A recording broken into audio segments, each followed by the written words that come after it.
Everybody, it's the husband, and today I will rate 5 horror movies made by the famous movie maker John Carpenter. So, John Carpenter is very famous for horror movies because he made one of the scariest horror movies ever made. For example, The Thing, which I'm giving the higher score, 8 out of 10. Why I'm giving this horror movie the highest score? I'm giving it because it has a lot of fear and phobia combos in it. The phobia of isolation, the fear of the unknown. Paranoia, you don't know who to trust. You're scared for your life and you feel hopeless because you got nobody else to help you, only yourself. So the fear of the inevitable. All these combos contribute to the high score for this movie. The Thing from me gets 8 out of 10. Very nice horror movie even to this day. Moving up to the next one. The next one is called The Fog.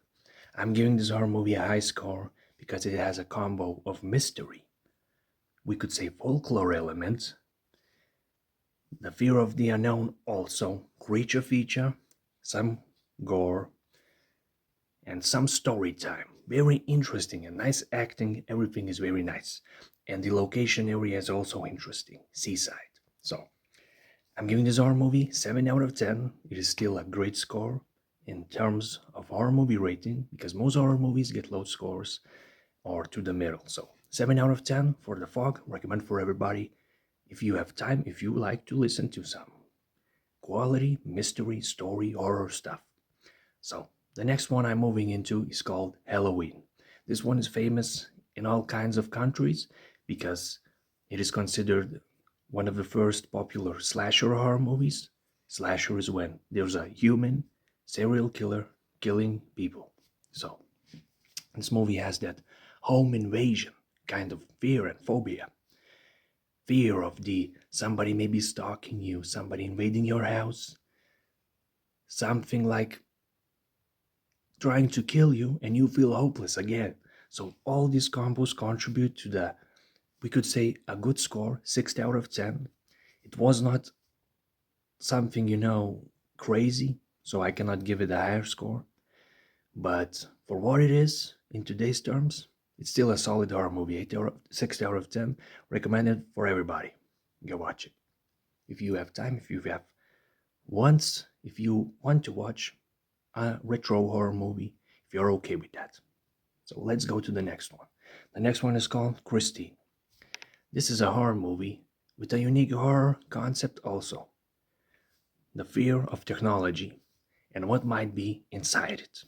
So, it explores this theme with very much detail, with a delusional connection to technology, betrayal of your own family, and that what you consider dead can be alive and make you dead if you consider it dead and you make a mistake. So, very interesting concept. It is more, I would say, drama elements in that movie. It has horror, but it portrays it as drama action. So I cannot recommend it 100%, but it is still a good time spender. You might not get full horror from that, but you will get other elements that you might enjoy. And the story is nice also, the actors are okay. So I'm giving it 5 out of 10. In today's terms, it's still an okay rating for a horror movie and worth watching. 5 out of 10. It won't change your life, it won't scare you to death, but it will be something that you might be okay with spending time with. So go watch Christine. The last one is called In the Mouth of Madness. This horror movie, I'm giving the lowest score because as much as I'd like to give it a higher score, the story is not for me. It spins like a wheel, goes back and forth. We could call it an artsy movie where basically you don't know what's happening, and that's the main problem with me. I don't know what's happening in this movie. It gets explained, sure, but it's more like a mental asylum kind of thing. And I get that this is a movie that's trying to portray this mental stuff. Some people give it a very high score, like 9 out of 10, but for me, I like a horror movie where everything goes from A to B, then from B to C. And in this horror movie, In the Mouth of Madness, it goes from A to Z, then back and forth, and you might not get it at all. And the horror is not enough to compensate. So I'm giving it a 4 out of 10.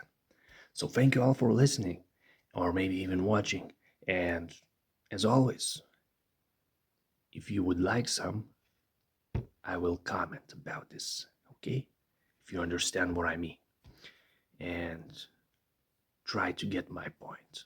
So thank you for watching. Love my subscribers, subscriptions, everybody. And hope you're having a great day. Keep your head up. Nobody can beat you. You control your power, okay? Be confident. Bye bye.